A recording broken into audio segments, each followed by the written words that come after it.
should be against religions, but it has become in the last few decades increasingly flexible, and especially has become more lenient toward religions that the Chinese regime considers native, such as Buddhism, Taoism, Confucianism, and kind of Chinese communal religions, and less friendly toward religions that are considered foreign, especially Christianity and Islam. And scholars have also been writing about how this kind of new, more friendly or religion-friendly policy has extended to foreign policy and diplomacy, and about how Chinese companies, Chinese government have tried to use and leverage kind of Buddhism, especially Buddhism, to make kind of friendship and connections in Buddhist countries, especially Sri Lanka, Burma, Thailand, and so on, and to create support and narratives that would support Chinese investments and so on. So today I am not going to talk about this kind of diplomacy and religious diplomacy, but I'm going to talk about a kind of a messy encounter, a very local level, village level, local landscape level kind of encounter where Chinese companies meet religious worlds and sacredness. And the place where this encounter happens is Myitsone. So what and where is Myitsone? Myitsone is a Burmese language word, and it means the confluence, like the place where two rivers come together, the juncture of two rivers.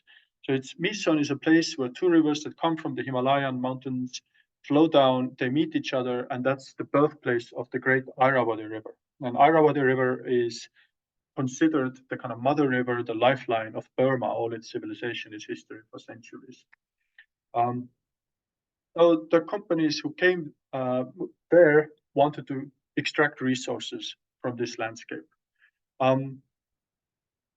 Obviously, if you come to work in Burma, you need to consider that this is a country that has had war since the Second World War. There has not been full peace ever since the Second World War in Burma.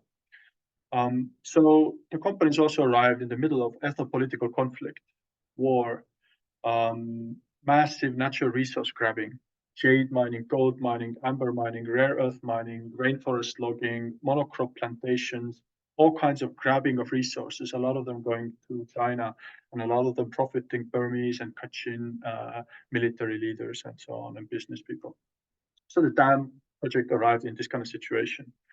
And it arrived in the middle of Burma's wars, which have divided the territory of Burma into lots of little countries. So the borderlands of Burma are not controlled by the central government, but run by all kinds of ethnic armies. So in the Kachin case, which we will be looking at, a lot of the areas are controlled by the Kachin Independence Organization, which is the kind of rebel or revolutionary military state that is fighting for Kachin autonomy or independence for many years. So the Kachin Independence Organization, KIO. And so Kachin people who live in this area where the Chinese companies arrived have been living amid war for decades between the KIO and the Burmese military. And as mentioned, this is a Christian area, so the companies arrived to a kind of place where things reverse. Well, in Burma is 90% Buddhist, then in Myitsone, it kind of reverts. The majority are Christians, especially Catholics and Baptists, and a minority are Buddhists. So the project comes into this complex, conflicted, contested landscape. And it is very ambitious. It is trying to build some of the world's largest dams. This was China's largest hydropower project abroad ever. The 7 dams altogether that they were going to build were going to have an installed capacity of 20 gigawatts, which is almost the same as the world's largest dam, the Three Gorges Dam in China. So this was very ambitious, and it was launched together with the Burmese ministry, the Burmese kind of military regime's Minister of Electricity, and a Burmese military allied business conglomerate, which was founded by a militia leader and a narcotics warlord called Asia World. And so there's lots of literature about this project, and lots of literature about why it failed, what happened. And many have, the literature and the scholars have kind of shown how the resistance against the project started in the local villages, as we will see. It spread through Kachin society, the kind of ethnic Kachin society of Kachin nation, about 1 million people. And then from there, around 2009-10, it spread through out Burma and connected to Burma, which led to the downfall, and the Burmese president suddenly stopped the whole project in 2011. And this made a big scandal. It was a whole, until today, a kind of international tension between Beijing and the Burmese regime. But we will look at what was the role of religions and what is the role of sacredness in this big infrastructure conflict.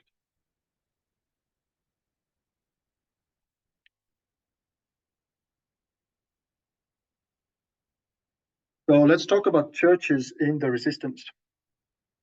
So very early on, when the Burmese regime was just thinking about starting this big project and building lots of dams, around 2002, 2003, by accident, by a bizarre accident, local villagers find out about these plans. And of course, church leaders, local village church leaders, take leadership. Why is this? Of course, because in military ruled Burma, religion was one of the few spaces where people could gather and do all kinds of kind of public collective activities. Any kind of political dissent, big gatherings, the military would usually crack down on. But it left religions, including Buddhism, Islam, Christianity, others, a bit more autonomy and kind of free space. So when people wanted to do any kind of social activities or talk politics or talk social life things, religious spaces were where it go. So for Kachins, it would be the Catholic and Baptist and other churches. So from the beginning, as these local villages tried to mobilize and get people to stop this dam project, because they heard that the dam project is going to make a gigantic dam next to their village, it's going to flood their homes, their farms.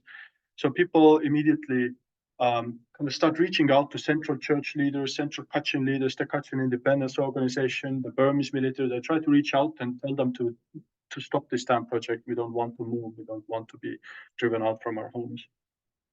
But what happens is fear. People were very scared at the time. This was a time when, there was no internet, there was no phone lines that were stable, there was no such kind of international connections, and the military was very brutal. So people were scared, and including the central church leaders. So the local village leaders found a kind of local central disconnection. So as the local village leaders were trying to reach out to the central leaders stayed silent. They didn't respond. They were scared to say anything. So let me quote one anti-dam activist who told me about that time. Quote, back then, Kachin churches feared for their safety. The Kachin Baptist Convention was being watched all the time. When foreign visitors came, they were always followed, and Kachin Baptist Convention got interrogated. So this fear stopped the churches, central churches, from taking any action against this dam project. So what happened in the next few years, in the mid-2000s, is that activists stepped in. And this included this kind of underground and exile-based, Thailand-based Kachin activists, who then partnered with local village residents who took up this kind of anti-dam activism. And they started exchanging information, giving each other reports, and helping, write up this kind of anti-dam advocacy reports, news items, connecting journalists and so on, trying to get attention and trying to convince the broader Kachin public, the broader Kachin nation, to come and help fight against this dam in these local villages. And eventually, over the few years, they kind of succeeded. So by the time I arrived in Kachin land in 2010, everyone was kind of talking about Myitsone Dam. It was the big topic in the air. It was seen as a national danger, as an existential danger to the Kachin nation. One of the reasons why it was seen as such a danger was people feared earthquakes. So there was this idea that what if there is a gigantic earthquake and this 100-meter dam, this huge, vast dam will break and all the reservoir water would flood downwards toward Myitsone city, the capital of Kachin state, and kill like tens of thousands, hundreds of thousands of people. In any case, as the resistance spread, it didn't matter, obviously, to the Burmese regime. and the companies and the project continued, the people were resettled from a few villages around the Myitsone confluence. So a few villages, about 2,000 people, were kind of resettled into two relocation or resettlement villages away from the planned reservoir, and left there. At the same time, kind of unexpected events all converged, which led to the sudden fall of the dam project. So what happened first is the war started again. After 17 years of ceasefire, the Kachin Independence Organization and the Burmese military again began to fight very actively. So the war spread all over the region, and any kind of dam construction stopped. Second, Burma started democratizing. Also very unexpected and sudden, these reforms were happening, media freedoms were opening up, and this created a space where Burmese activists who had been connecting with Kachin activists were able to start talking about the Myitsone Dam. Not directly often, they still would use indirect language, talk about the Irrawaddy River, we have to protect the river. They couldn't perhaps talk very directly immediately, but increasingly directly, and created this kind of a groundswell of opposition against this dam project, which was seen as a danger to the Burmese nation, as a danger to the life of the Burmese civilization, the river, the mother river Irrawaddy, as seen as a Chinese colonialism, as a way to take over Burma. So this resistance got so popular that it led to the Burmese president, then suddenly, in kind of later 2011, to stop the dam project. Announced just suddenly that I'm suspending this project. This was a shock to Beijing. He never warned them and so on, and great kind of international scandal ensued. Until today, people still speculate what exactly happened. In any case, the villages were already in the resettlement villages. And so Burma moved on with democratizing reforms. History went on. Kachin society had to move on because there was war. There was 100,000 refugees. So there was a big refugee crisis, a big kind of horror at what this war is going to bring to the Kachin nation. And so the Kachin nation, in a way, the society also moved on. And the villagers were left in those two relocation villages because the government did not allow them to return to their original villages, because the project was just suspended, not fully stopped, just suspended on a pause. No one knew what the future brings. So the villagers too were left in a situation of pause, of suspension. They were suspended. So they had to live, and life continued in those two relocation villages. So in that situation, of course, people still kept resisting. So one of the reasons was that this, for example, people didn't have farmland, so they were depending on rice donations from the Chinese company. All kind of community was torn apart. So, and this resistance still had religious aspects. So, for example, there was a central Catholic leader in Burma who was very outspoken during the campaign against Myitsone Dam. And so he would sometimes visit the local village congregation and kind of give talks and talk about the Myitsone Dam, even after it was suspended, trying to get the thing to fully stop. So, for example, a village anti-dam activist told me, and kind of recalled one of those meetings. I quote, "The cardinal said in his speech that if you have just a seed of belief, you can move the dam to China. We told him how we were forced to resettle. All the villagers were crying. I told him, here in Myitsone, we have Catholics, Baptists, Buddhists. We Catholics stand up for all people."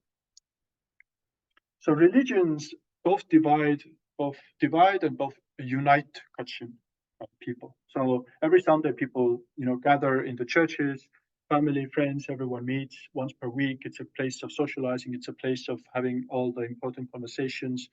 But of course, it divides because everyone goes denomination by denomination. So too in the resettlement villages, the Baptists would be living around the Baptist church, the Catholics around the Catholic church, the Buddhists who are not Kachins but other ethnic groups would be living in a whole other area. So religion always kind of structured and kept structuring social life.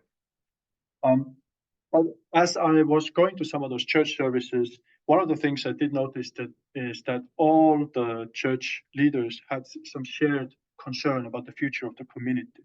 There was increasing narcotics addiction, kind of industrializing of gold mining in the local river streams, a sense of loss of community and families torn apart by the resettlement process and so on. So, for example, once I went to one of the church services in Dampre. Dampre is the village that had already been resettled, but people were kind of, as a protest, trying to start going back and trying to restore that village. So, in the remnants of this former big farming village, there was this church building they had rebuilt and starting to hold the services there. And so there was just like a dozen people in the congregation or sitting in the audience, and the pastor was talking about how everything depends on God. And he was criticizing the Kachin independence organization's former leader, who had been ousted, and was saying that this leader, lost his power because he stopped following God. So let me quote from the sermon. Only later, this leader, this Kachin military leader, understood that this was God's punishment.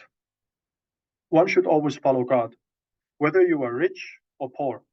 We should not neglect God now that we, the Kachins, are nearing Canaan, the promised land.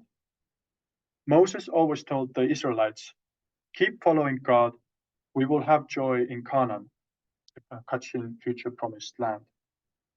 So this is just to show that church leaders always continue to have authority to speak on all kinds of scales. They can comment on family issues, community problems, national level issues, political, military, and of course, cosmic, religious, divine issues. Their authority is not absolute, but it's broad and deep.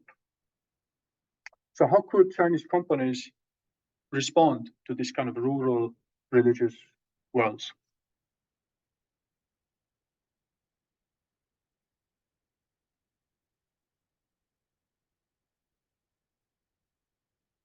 So let's talk about companies, the Chinese companies addressing religions.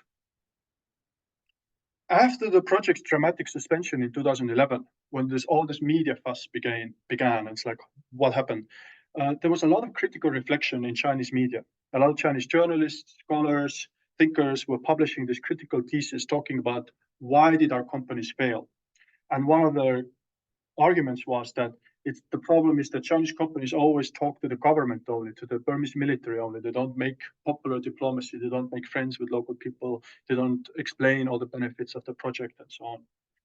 So the Chinese company leaders, the Chinese state-owned electricity company who was running the project, they had to respond. So they invested in lots of positive press, trying to kind of shift the blame away from themselves and say it wasn't our fault.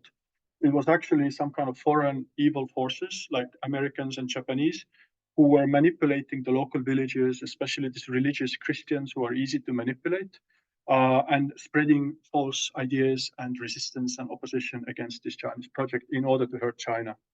And these kind of local villages are kind of mountain folks and very naive, and they don't really oppose the project and so on. So this kind of articles, I've been reading dozens and dozens of this kind of Chinese language media articles on the Myitsone Dam.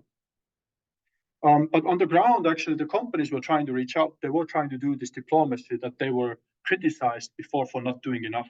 So they started going to the church services, like the Chinese company staff went to church, they're donating money, listening to the church choir, singing competitions, really trying to reach out and make friends. And they kept donating the rice and food, and emphasizing how much they had rebuilt the churches in the new resettlement villages, rebuilt the Buddhist monasteries. They were trying to emphasize their general kind of welfare aspects, but it wasn't very successful. And of course, for example, they could never find like a Christian leader to come and speak up in support of the dam project. So they really struggled in this diplomacy. And around 2016, an interesting article came out, which I would like to cite, which is the longest, maybe, kind of discussion of local religions in Myitsone from this Chinese company's perspective. So the article is talking about how there's an on-site Chinese manager who's working for the company but living in Kachin state and trying to manage local relations and trying to make the local people develop, but it's very difficult to help them to develop. And then quotes this Chinese electricity company's on-site manager. I quote, "The words of the village chief are not as influential as the words of the pastor. The local overseas Chinese also recommended that we move about more with the religious leaders, gain their support. No matter how much scientific reasoning, you speak a word from the pastor or priest, and the villagers here will listen. And then the article goes on, kind of constructing a hierarchy of the religions with Buddhism on top, a kind of hierarchy of reason and rationality. So Buddhists are reasonable because the local Buddhist monk supports the dam project and understands the benefits of hydropower. Then the Catholics are very emotional and hard to communicate with, and are so much against the dam. And then the Baptists are kind of a lost cause because they are so close with the Kachin independence organization. So they are anyway against, they won't even talk to us. And so this kind of hierarchy. Now, of course, one should here note that in reality, most Buddhists in Burma were very much part of the resistance against Myitsone Dam. So the kind of opposition against Myitsone Dam is really truly very broad across Burmese society, uniting Muslims, Buddhists, Christians, and Buddhist networks also helped the anti-dam activists, actually. But the article concludes with these words. And indeed, the religious leaders here are not easy to deal with, the company manager admitted frankly. However, the company must continue to contact and communicate with them. So they kept trying.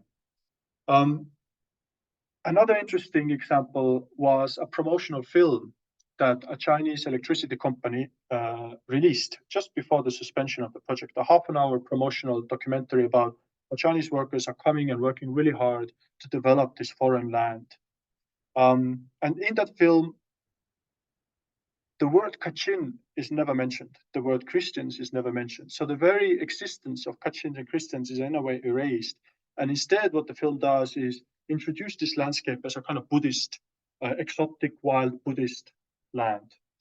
Now, when we look at these kind of representations, I think we need to consider that who they are for.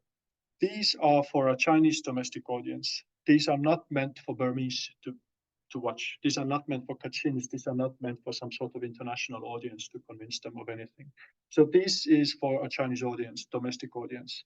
And so in order to understand these kind of representations, we also can think about a kind of, not just some kind of religious diplomacy strategizing, but perhaps a much more sincere feeling of affinity with Buddhism and a sense of skepticism toward Christianity and Islam.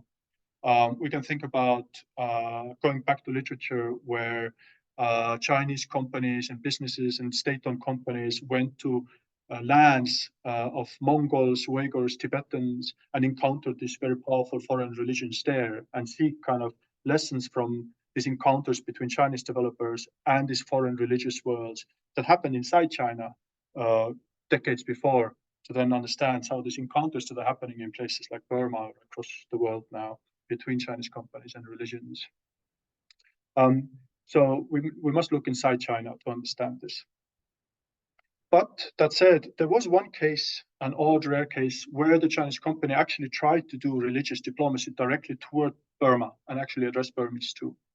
And they tried to talk of a Buddhist prophecy. So to leverage Buddhism as a kind of pro-dam message. And say that there was a prophecy that said that supports constructing this gigantic hydropower dam. So this is from the Chinese company project's website. I quote: "During the restoration of the Myitsone Pagoda at the former site in 1972, a copper book, or like a bronze book, was found under the old pagoda. It is said that it was written by an eminent and learned monk. According to the book, there will be large cities on one side of the Irrawaddy River, named Gaodong City and Gaoshan City. The Buddha Dharma will change the Irrawaddy, Meika, and Malika rivers, with the rivers becoming deeper and wider, and ships will be able to directly reach Gaodong City and Gaoshan City and their ports. In addition, people will be able to go directly to China by ship along the Meika River to worship the tooth relic of the Buddha in China. By then, Chinese people will be able to come down and worship in all the temples from Myitkyina to the downstream across Burma. And the trade with Chinese people will thrive and become prosperous, and all rivers will be like golden rivers and silver rivers." So this prophecy, what does it do? It makes a lot of connections straight to China. So the rivers will be creating connections to China, just in a way paralleling how the electricity from the dam project was supposed to mostly flow into China. And it even goes directly, to Beijing, because the tooth relic is what this is referenced here, is in a monastery near Beijing. So the tooth relic is, there are tooth relics across the world, and it's one of the holiest artifacts for Buddhists, a remnant of Lord Buddha. And so there is one tooth relic in a monastery near Beijing, which is actually an example, a very early example of Chinese Communist Party's religious diplomacy. Because already in the 1950s and 70s and 90s, the Beijing regime would send this tooth relic to tour in Burma, across Burma. And the Burmese military regime would welcome it with great ceremony. They would organize big like marches and festivals and donation campaigns and gather lots of money. And a lot of people would come to worship the tooth relic. So this was an attempt from very early on to create friendship between Burma and China through Buddhism. And also after the Myitsone Dam was suspended and there was a real low point in Burma-China relations from Beijing's perspective, Beijing sent the tooth relic again to tour in Burma, and many people came to see the tooth relic. But there's never been any suggestion that the tooth relic would have any connection to Myitsone. So what this prophecy is doing is trying to tie all these things together and make a very direct connection from Myitsone to the tooth relic to Beijing. And even the cities that this prophecy says will appear in Myitsone in the future have Chinese names, Gaodong and Gaoshan. And so it's really trying to pull kind of Buddhism away from South Asia, like the Burmese Buddhist connection, away from India, Nepal, Sri Lanka, to move it more towards China and Beijing. That said, as evocative as this prophecy is, it didn't spread widely. The company didn't spread it that widely either. When I asked people, no one ever heard of it. And of course, some people suggested that it's just something the company made up. So it's kind of a forgotten and a very rare example of this Chinese electricity company actually trying to use religion to leverage Buddhism. So it's forgotten, it's gone, unknown.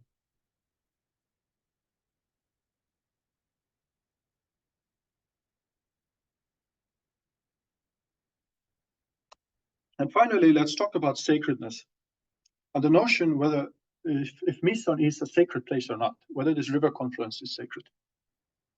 So first, let's talk about people who say yes.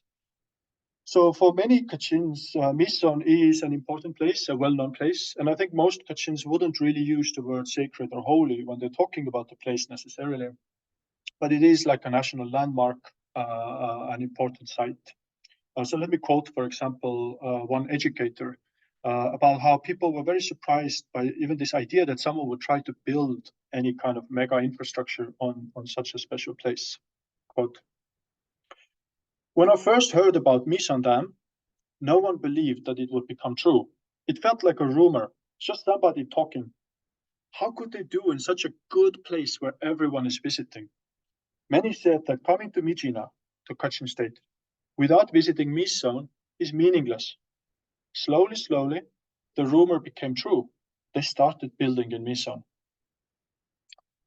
One of the reasons why Myitsone is important is not the site itself, but the broader landscape around it, especially to the north of it, is considered the kind of Kachin heartland, the cultural heartland, where our Kachin ancestors migrated through. So this is in oral literature, in oral kind of animist literature, is migration narratives as people migrated through those landscapes.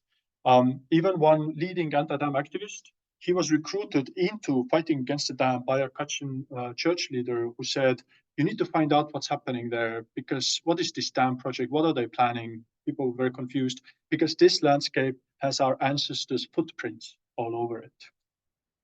That area of Myitsone is especially important for Kachin Catholics because it's a kind of center for Kachin Catholic missionary history. Some of the first churches, missionary centers, schools, printing houses were in Damphre village by the Myitsone River confluence. And there's a Mother Mary grotto there after people saw Mother Mary appear in the sky as a bright light shining from the confluence. And then a Mother Mary grotto was built at the confluence, a kind of statue of Mother Mary.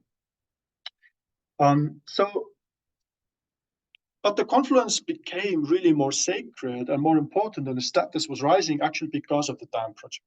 So because the dam appeared as a threat, suddenly a much more attention and kind of significance started being given to this site of Myitsone. So let me quote one Kachin person. Beautiful Myitsone is our Kachin land icon. When we see the sites of Myitsone, we tell the stories about where our Kachin history began. If Myitsone is lost, we lose evidence of our history. And that made some people even suspect that maybe this is all, again, a Burmese military strategy to try to hurt the Kachin nation, the Kachin resistance forces, the Kachin independence movement, to try to erase Kachin identity, culture, heritage. And this kind of more conspiratorial thinking resonated because Myitsone was a place where the Burmese military, for example, had built a Buddhist stupa, even though most people there are Christians. But the Burmese military has been building Buddhist structures on kinds of mountaintops and places where most people may be Christians. And for the the Christian perspective, this is a kind of colonization, a Buddhist Burmanization, but they cannot stop it because the military does what it wants to do. And so this has been a source of conflict and tension and anxiety for a long time about this kind of takeover of places like Myitsone by Buddhism. And one way that the Myitsone really started being seen as a kind of indigenous animist sacred place was by the help of dragons. So by the help of dragon kin. So let me quote from a Kachin activist report, a kind of anti-dam advocacy report. This is the opening statement from the report. Quote, according to Kachin legend, the confluence is where the father dragon, as well as his sons, Krai Nong and Krai Gam, were born. Tradition says that if the waterway is broken and the dragons are disturbed, there will be a natural disaster. So what we see in this quote is both Kachin animism that is alive in these Christian religious worlds. So already in 2004, when the local village elders wrote protest letters to all the Kachin leaders saying, please help us stop this dam project, they were mentioning these dragon kin, these kind of ancestral dragons. Father is a dragon, mother is a human. The sons are these kind of mythic ancestral heroes who were the ancestors of the Kachin people. It was seen as a way of also teaching the local young Kachin people about this kind of history, which they may have been, forgetting due to Christian influences. So it is a kind of animist world that is very much there. At the same time, of course, it also works strategically because these kind of dragons are very charming. They are very effective. People, get interested, and it helps attract support to the anti-dam cause. To say that this is a kind of Kachin indigenous animist dragons site really resonated with people across Burma, first across Kachin, then of Burma, and even in China and abroad. So let me give you a quote, for example, by a Burmese kind of nationalist campaigner against Myitsone Dam, the chief executive of a popular daily newspaper. And this media executive was making the argument that we have to fight against the Myitsone Dam because this is a Kachin sacred place, and we have to create unity between the ethnic groups of Burma. So it's a kind of Burmese nationalist argument, but to create unity between the majority Bamas, the minority Kachins, and so on in this time, especially when war had just started again between the Kachin army and the Burmese army. So this is the quote from his speech. The Irrawaddy River, this is translated from Burmese, the Irrawaddy River is the symbol of the Union of Myanmar. And Irrawaddy Myitsone is the beginning of the Union. Loving the Irrawaddy is loving the Union. No one can deny that Myitsone is the sacred region of the Kachin people. As a Buddhist country, Shwedagon Pagoda, the big golden pagoda in Yangon, is the most sacred place for us. The same is true for the Kachin people. Myitsone is their most sacred place. We have a responsibility to preserve and respect the cultural heritage of our brothers and sisters the Kachin people. So this was a way of creating a kind of empathy among Burmese people to try to understand why Kachins would be opposing the Myitsone Dam. And Kachin activists were also using this kind of ways of talking, saying, look, this is like our ancient Bagan temples in the heartlands of Burma. This is our cultural heritage through these comparisons. And to the Chinese audience, they would say, look, this is like our Great Wall of China. How would you feel if we destroyed the Great Wall? And so these ideas also did reach Chinese media and public space. In 2012, especially, a famous case is a Chinese professor, a public intellectual, came to Kachin State to investigate why local people opposed this Myitsone Dam so much and what happened. And he wrote this critical essay in a Chinese newspaper. And let me quote from that. This is translated from Chinese. It seems that Myitsone here is like Mount Fuji in Japan or Mount Kumgang in North Korea, possessing a sublime psychological status. According to local Kachin legend, Myitsone is the birthplace of the Dragon Father and his sons Krainong and Kraigam. I once asked a local Kachin writer, if an artificial lake, like a dam reservoir, appears in Myitsone, will it cease to be a sacred place? The writer replied, how about China's Great Wall? Would you build a reservoir and submerge it? Perhaps unlike Jerusalem and Mecca, we Kachins do not have human-made structures as symbols of national faith. Myitsone is revered in its natural state. So in these kind of quotes, we can also see the kind of modern human charm or the power of nature, the agency of nature to charm people and make them see a particular landscape, these rivers, this juncture of the rivers, the meeting together as kind of naturally sacred. And obviously so. And this is very clear when we compare Myitsone to the 6 other dam locations that we haven't much talked about, because everyone forgets about those 6 other dams. People are always focused on Myitsone as the concept itself. So how could the Chinese companies respond to these almost 20 years of this Myitsone place becoming more and more sacred for more and more people in Kachin, Burma, and even China?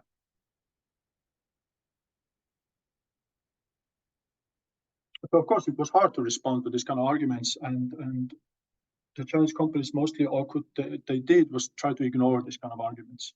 It's very rare when they actually try to address these kind of notions of sacredness.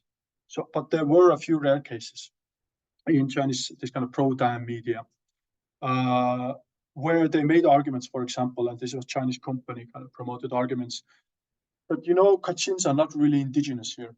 They are actually mountain people and they should be living high in the mountains. While Myitsone is lowland, river confluence is a lowland. So this is actually another ethnic group's land and they are not against the dam. And so the whole kind of through these arguments, we're trying to say that the whole opposition and this notion of Kachin sacred place is illegitimate. It's not truly indigenous. And they also tried to make arguments in some newspaper articles saying that this isn't really a sacred place. It's more like a holy, like just a vacation spot. So let me quote the 2013 newspaper article. There was a small section titled, Myitsone is not a holy land, but a resort, in fact. Quote, along the road, there are waste residues left by local people after gold panning from Theravada River. I've been to Myitsone 3 times and also talked to local people. The truth is, Myitsone is a beauty spot for excursion and fun. And a more kind of assertive, direct attack against the notion that Myitsone is sacred came from a Chinese professor who visited a few years later, and he wrote a few articles saying that all of the resistance against Myitsone Dam is actually based on lies. And these lies, like that there's an earthquake danger, are spread by these church pastors who are manipulating this simple mountain folk. And also the media is spreading this false idea that Myitsone is a Kachin sacred place. And the professor went on to kind of try to deconstruct this notion that Myitsone is sacred. I quote, locals said that this place had a long tradition of barbecuing and drinking. The author could not help but feel puzzled. If it was really a sacred place, is it not a bit improper to barbecue and drink here? At the confluence of the 2 rivers, a golden pagoda is clearly visible. If Myitsone is a sacred site for Christian Kachin people, how could the Kachin people allow building a pagoda on the sacred site?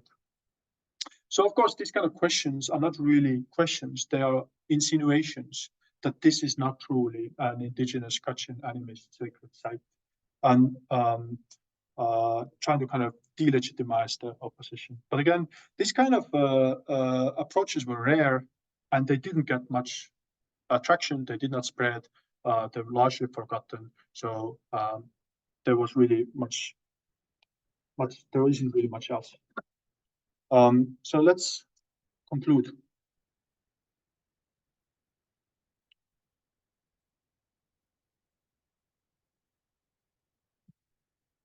So what we saw in the story is that the village churches launched the whole big kind of campaign, which became an international scandal, a huge infrastructural conflict.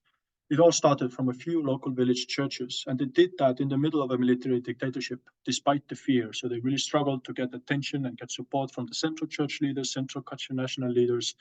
But through a process of national sacralizing of Myitsone, of their own village kind of area, of the river confluence, uh, they were able to increasingly attract support across the Kachin nation and make this a Kachin national campaign against this infrastructure project, which then spread.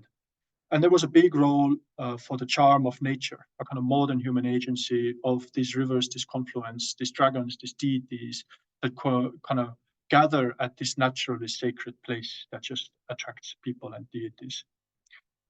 The Chinese companies really struggled to respond to this kind of rural religious worlds and sacredness. And most of the time they ignored or tried to dismiss it. But in front of a domestic audience inside China, and rarely did they make some kind of pro-dam sacred arguments like the Buddhist prophecy. When they did address the local religions, they tended to blame Christianity for a kind of manipulation or brainwashing of local people. But of course, again, for a Chinese audience, not in Burma or toward Kachins, they did try diplomacy, but it really kind of struggled. And in the end, the church authority and the church resistance against the dam project has remained in the resettlement villages until today, as we speak. So from this story, we can see how a kind of sacred politics can both support resource grabbing, it can fight against resource grabbing. This kind of sacred politics can shape the vastest of infrastructural conflicts. Thank you.